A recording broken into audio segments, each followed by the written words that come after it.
はい、皆さん、こんにちは。ジローです。本日も僕の動画を見に来てくださり、ありがとうございます。本日もよろしくお願いします。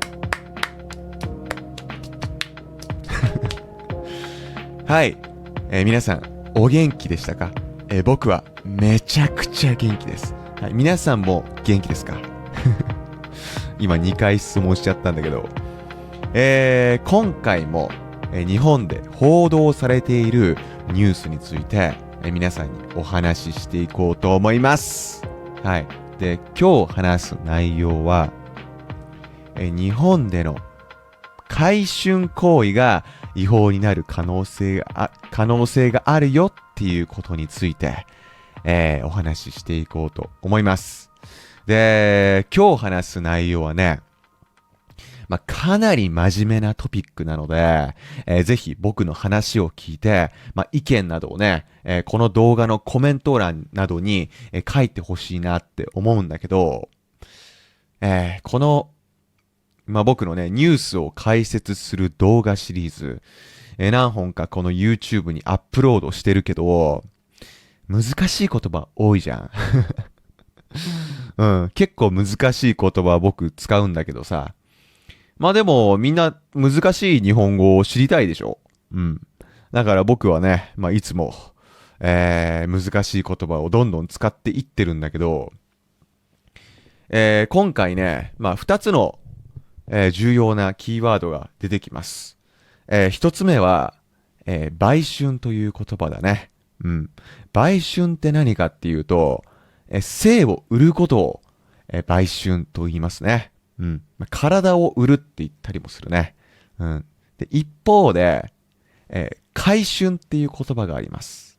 うん。買春って、実はね、売春って、読んだりもするんだけど、そうするとね、さっき言った売春と同じ発音になっちゃうよね。で、この動画を見てくれてる人の中にはね、動画を見ないで、音だけで、僕の声を聞いている人もいると思うんだよね。うん。だから、そういう人たちが混乱しないように、体を売ることを売春と言って、体を買うことを、買春と言いたいと思います。はい、この動画ではね。うん。で、日本でこの売春とか買春っていうことはね、どうやら行われているらしいです。うん。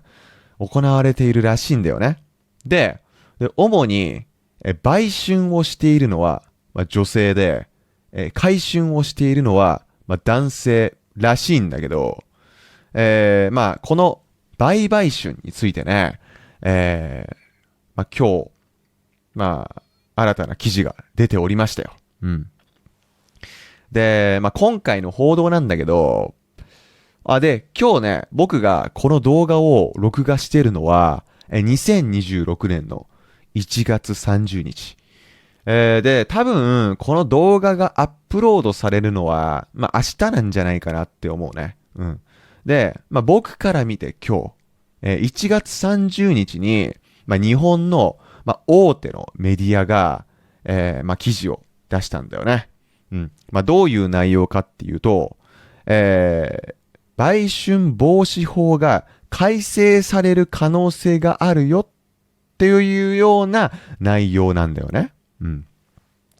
で、こういう感じの内容の記事を出しているのが、朝日新聞、そして TBS、そして読売新聞。うん。この3つの会社はね、すごい、大手のメディアだよね。日本だと。ただね、これについて、政府の公式発表はまだなんだけど、大手のメディアが、この内容を一斉に報じたということで、多分正しい情報なんじゃないかなって思ってる。で、こういうこと結構あるよね。前のニュース解説動画、なんだっけな、日本の永住権について話した動画だったかな。その時に紹介した記事もね、政府の公式の発表の前だったんだよね。うん。で、なんだけど、こういうふうに、政府の公式発表の前に、その内容についての記事というのがね、出ることは結構あるんだよ。日本だとね。うん。で、そもそもね、高市総理大臣っていう人が今の日本の総理大臣なんだけど、高市総理が、総理大臣になった直後に、法務大臣に対して、売春禁止法の正しいあり方について検討するようにって指示を出してるんだよ。うん。で、どういう改正がなされるのかって、さっきも言ったんだけど、買春する側、体を買う側への罰則などを、含めるようになるかもしれないっていうことなんだよね。うん。で、現在日本の法律ではね、売春する側への処罰規定はある。うん。ただ一方で、買う側への処罰がないんだよ。うん。で、今回出た読売新聞の記事によると、3月頃に有識者検討会を設置する方針を固めたことが30日、関係者への取材で分かったということなので、3月頃、だから今から、1ヶ月とか2ヶ月後だよね。そのくらいの時期に、本格的に、この内容についての議論が始まるっぽいんだよね。うん。で、今さ、有識者検討会っていう言葉を僕が出したじゃん。で、有識者っていうのは何かっていうと、専門家っていうのとほぼ同義だね。で、その事情について詳しい人っていう意味なんだよね。うん。で、なんでこんなことになってるかっていうことを語るにおいてね、やっぱり現在の売春防止法について理解しなきゃいけないと思うんだよ。うん。さっきさ、売春をする側への処罰規定はあるんだけど、買春する側、買う側への処罰はないっていう話をしたよね。うん。で、どういう法律になってるのかって。今ね、日本に売春防止法っていう法律があるんだけど、この法律、制定されたのがなんと、1956年ということで、今から何年前だ約70年前だね。うん。約70年前に制定された法律だから、結構古い法律なんだよ。うん。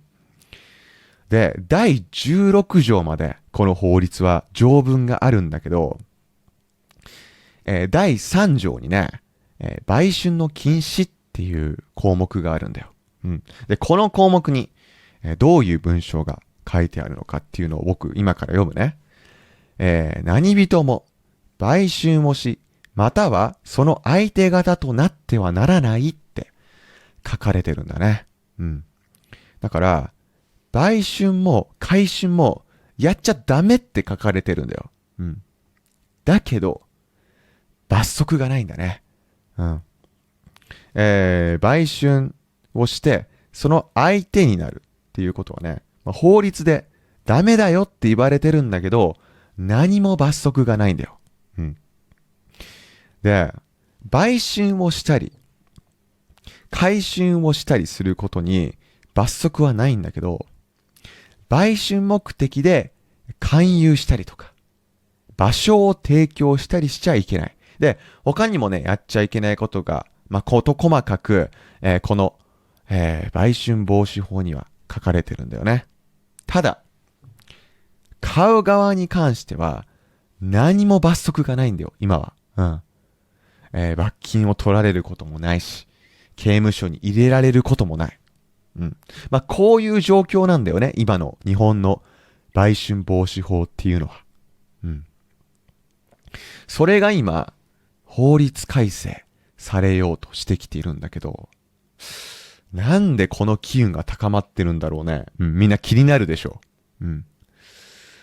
で、これはね、いろんな意見あると思うんだけど、日本人の僕としてはね、今、その売買種に対する厳しい目が世間から向けられるようになってきてるんじゃないかなって思うんだよね。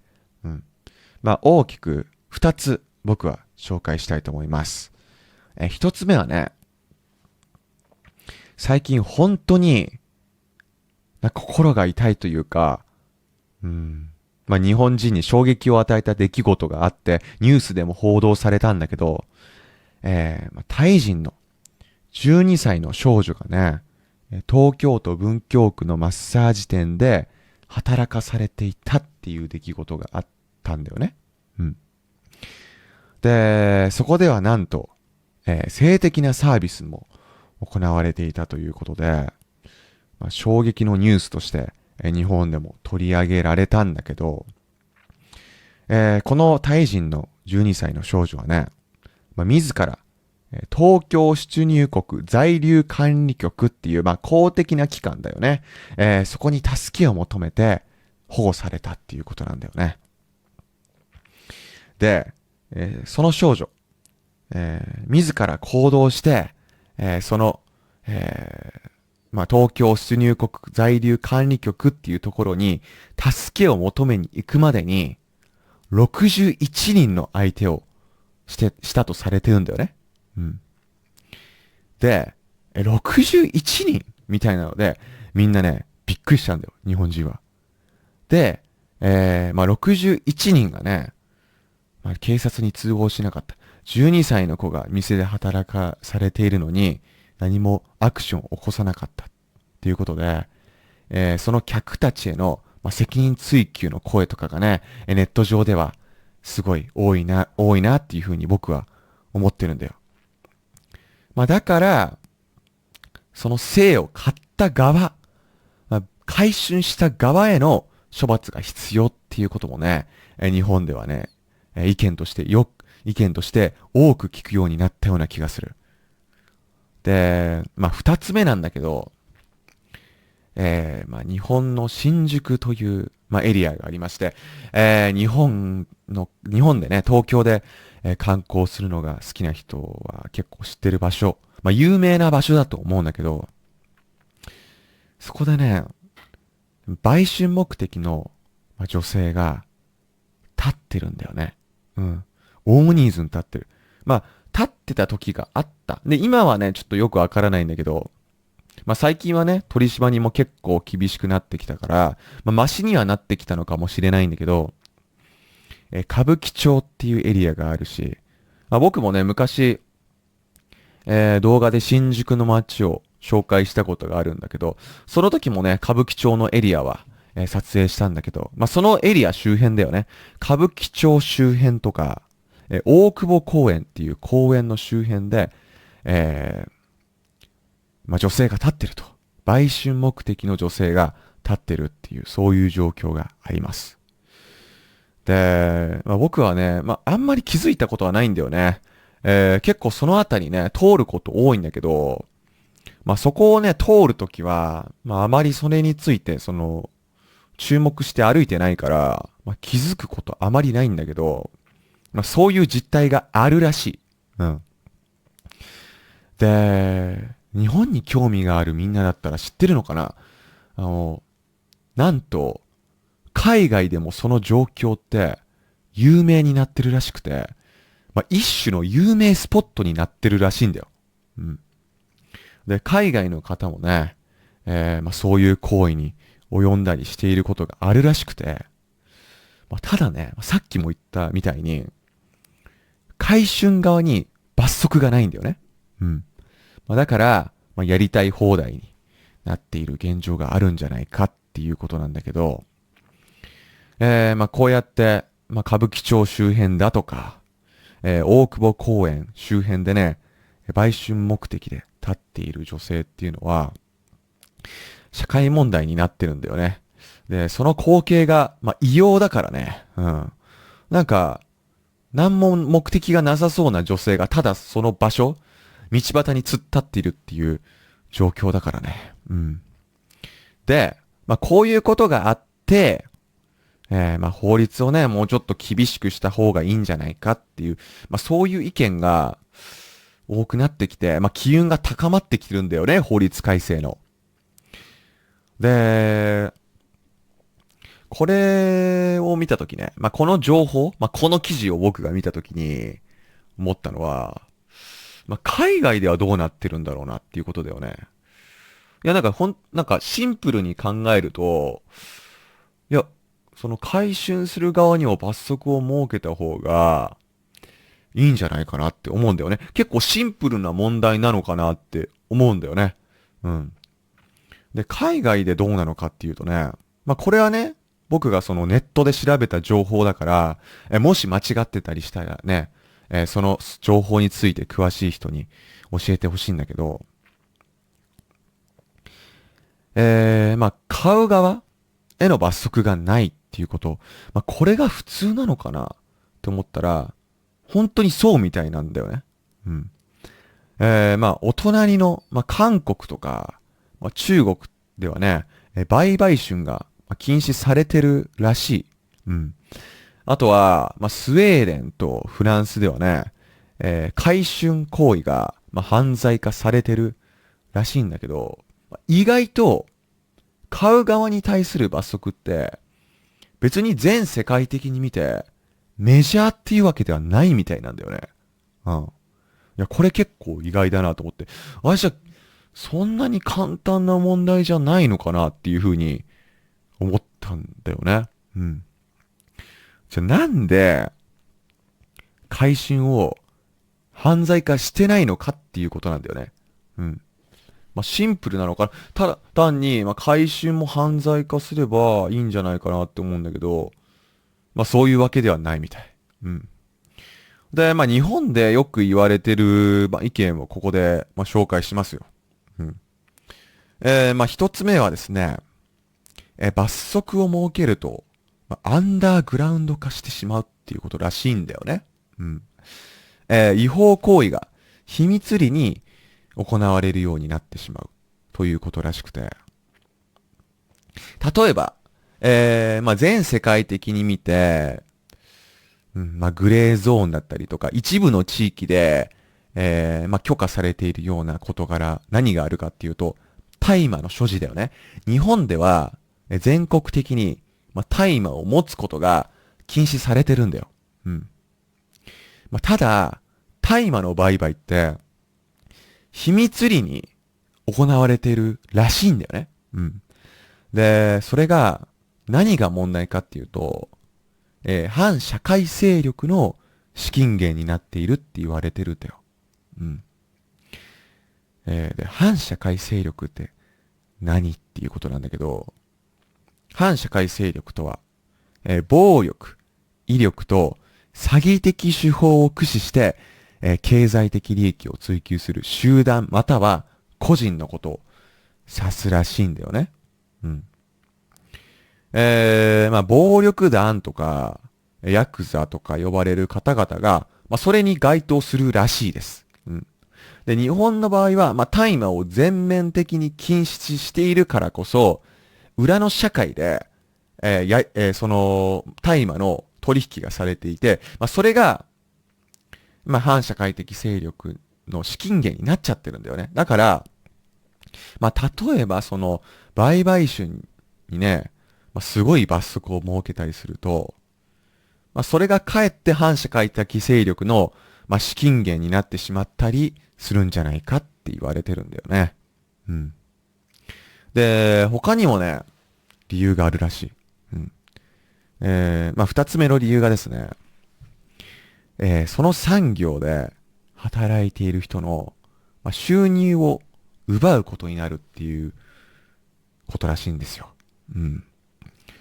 で、今ね、そういう産業に身を置いて、生計を立てている人がいるらしいね。僕の周りにはいないから、僕はね、あまり詳しくないんだけど、そういう人が、いるらしい。で、例えば、法律を改正して、罰則を強めたりするとね、そういう人たちの収入源がなくなって、生活に困窮してしまうとか、そういう問題が出てくるらしいんだよね。うん。で、これもね、言ってることはわかるよね。例えば、今僕の職が失われるとしたら、いや、ちょっと、それは待ってくださいよっていう、そういう状況にはなるよね。うん。で、これを聞いて思ったのは、いや、でも、もともと罰則がないだけで法律で禁止されてたから、そもそもその産業で働いちゃいけないんじゃないかなっていうふうには思うんだよね。ただ、世界にはっていうか日本国内にも、その産業をなりわいにしていて、なんて言うんだろうな、ある種のプライドを持って働いている人もいるらしいから、一概には言えないらしいんだよね。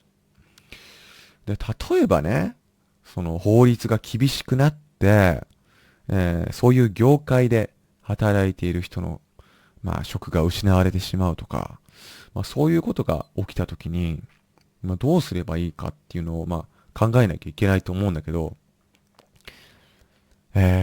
僕はね、経済も素人ですし、うん、あまりそういう社会政策的なものの専門じゃないんだけど、今ってさ、日本は、人手不足なんですよ。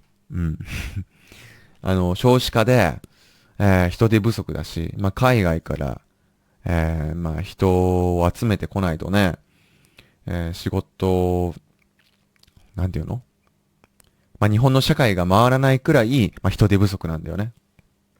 だから、例えば、そういう産業が一つ潰れたからといって、うまく配置転換できれば、みんな職に就くことができるんじゃないかなっていうふうに、そう思ったりはするんだけど、そんな単純な問題じゃないのかな。うん。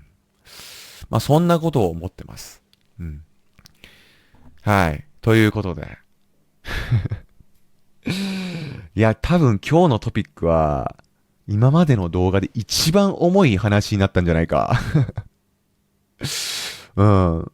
うん、結構ね、普段僕もなんか楽しくニュースを伝えようみたいな、そういうスタンスでいるんだけど、今日は結構ね、真面目なトーンで話してしまったんだけど、今回ね、日本で、議論されようとしている、そして日本ですでに、社会ではね、議論になっている、この買春行為への、罰則なんだけど、賛成意見、そして反対意見があると思うんだけど、みんなどう思う？うん。これはね、結構難しい問題でして、なんでかっていうと、国によって全く違うんだよね。うん、例えば、泥棒をしちゃいけませんとか、人のものを盗んじゃいけませんみたいなことって、多分万国共通で、禁止されてるっていうか、法律で、刑罰が下るものだと思うんだけど、この問題、僕がね、あまり詳しくない時に、この情報を見た時はね、こんなの罰則作っちゃえばいいんじゃないのって思ったんだけど、意外と世界的に見ても罰則があるっていう状況が普通じゃないからね、その場所によって状況が異なるから、それだけ難しい内容なんだなっていうふうには思いました。はい。なので、このチャンネルはですね、本当にいろんな国、そして性別の方が、このチャンネルの動画を見てくださっているので、もう本当に多角的な観点から、意見を、いただきたいなと思っております。で、僕日本人なんで、日本人としての、意見をこの動画で述べなきゃいけないなって思うんだけど、僕が思うのはね、さっきも話したんだけど、新宿とかが、そういうスポットとして、海外で有名になってるのがちょっと嫌だなって思うね。うん。なんだろうな。今、円安でしょ？だから日本の円が安い状態で、日本のものを安く買える状態じゃん。うん。だからね、なんか日本の女性が、安い、みたいな。そういう風になんか商品みたいな感じで見られるのはすごい嫌だな。なんか日本に住んでいる国民としてはそういう風に思うね。うん。まあ、それが僕の意見です。はい。ということで、まあ、今回もね、すごい重い話題を話してしまったんだけど、まあ、結構ね、まあ、考えなきゃいけない問題だよね。日本人一人一人が考えて、日本の方向性について、まあ、考えなきゃいけない問題だと思うので、それをね、皆さんに共有しました。難しい日本語もたくさん出てきたと思うので、みんなの勉強にもなったんじゃないかなと思います。はい。で、まあ、次回以降ね、もっと明るい話題話したよね。うん。まあ、明るい話題をちょっと見つけて皆さんに提供していきたいなと思うので、これからもよろしくお願いします。ということで、今回の動画はこれで終わりにしようと思います。皆さん、ぜひ次回以降の動画も期待していてください。それでは皆さん、バイバーイ。